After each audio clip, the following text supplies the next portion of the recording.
City Live, the Rugby League World Cup will be held in England this fall. It includes men, women, and a wheelchair division, and there will be only one U.S. team competing, and that team is based here in Columbia. Joining me today is the head coach of the U.S. Wheelchair Rugby League, Jeff Mason. Thanks so much for being here. Glad to be here, Hannah. Thanks for inviting me. I'm so glad that we made this work. I said you're becoming a mainstay on WIS because our weekend reporter, Sophie, did a story on your team. Yeah. But for folks who may have missed that, and maybe they weren't watching that day, I'm so glad that we have you here now.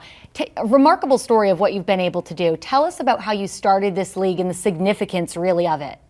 Well, literally, there was not any wheelchair rugby league in the United States. And I had another Australian friend of mine about 18 months ago who decided that he wanted to be in the World Cup with Wheelchair Rugby League. So he put a bid in to the World Cup in England. They accepted it, and then we kind of looked at each other. He asked me to coach, and we were like, hell, we've got to get a team together.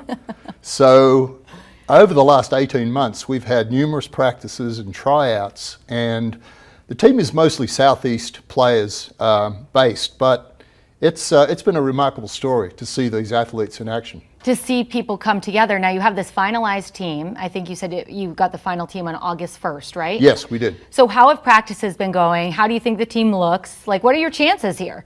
I think the team looks pretty good. I mean, we've got 12 players. We've got one female. 8 of them are veterans. Wow. So that's major. And to see them going around in chairs, it's pretty much a physical contact game. Yeah. And a lot of them missing limbs and so forth, their legs.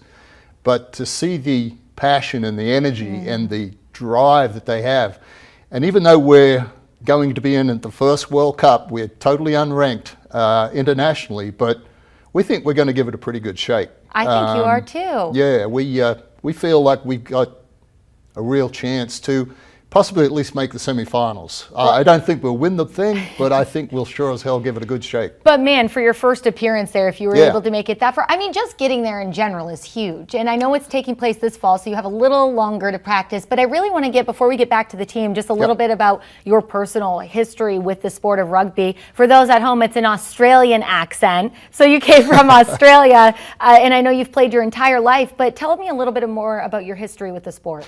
Yeah, I played rugby league, which is different from rugby. In Australia, it's a very, very big game. I played professionally in Australia for a team, and actually played against the New Zealand team for Newcastle, which is a pretty big city in Sydney, in New South Wales, which is the capital.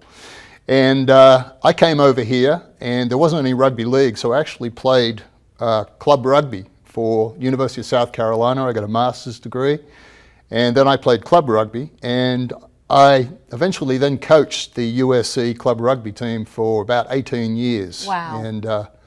And then got into this, which is cool. A load of experience. What has it been like in making that transition? You're coaching club rugby at a college, and now you're coaching your very first U.S. Wheelchair Rugby League or team. Yeah. What is that like in terms of coaching? What challenges have you faced? Well, the game, I know the game itself, it's played in wheelchairs. And, you know, when I was first asked to be the coach, I thought, after playing professional rugby league, obviously non-disabled, I thought, how interesting can this be? But I watched some video, and I got really into it. And to see these athletes, I mean, they're in full contact, they're hitting. We play on 1.5 basketball courts, so a lot of them are hitting the floor and they're just getting themselves back up. And we play 2 40-minute halves, and we have 5 on each, 5 players on each side that we're going to be playing. And it's really a very, very humbling. And they are athletes. Yeah. You know, don't be kind of taken by the fact that, well, these are disabled folks. They are athletes. Yeah. And I see it every practice that we have. We were able to show some video too from when Sophie came out. So we just showed viewers at home that, and you can tell it's a very intense, rough and physical sport. Absolutely. So, but with you at the helm, I'm sure that they're pretty confident in the skills that they have, and having someone, a veteran leader, that has to be super comforting. So I know we have to wrap up here shortly, but just tell viewers at home how they can support you guys, because you do have to travel over to England. Yeah, we're going to England. All the travel to England, the accommodation in England and everything else will be covered. Good. However, we're a volunteer organisation. We have set up a 501c3, and if you go to our website, which I think you're going to put up on the screen in a Yeah, I moment. believe, Sierra, if you can throw it up, we have it right there on the screen. It's usawhrl.com. You can help us by donating, because we've got to get our uniforms, we've got to get wheelchair parts to get over there. So, you know, I think the fact that we have a USA team that originated in Colombia, and Unbelievable.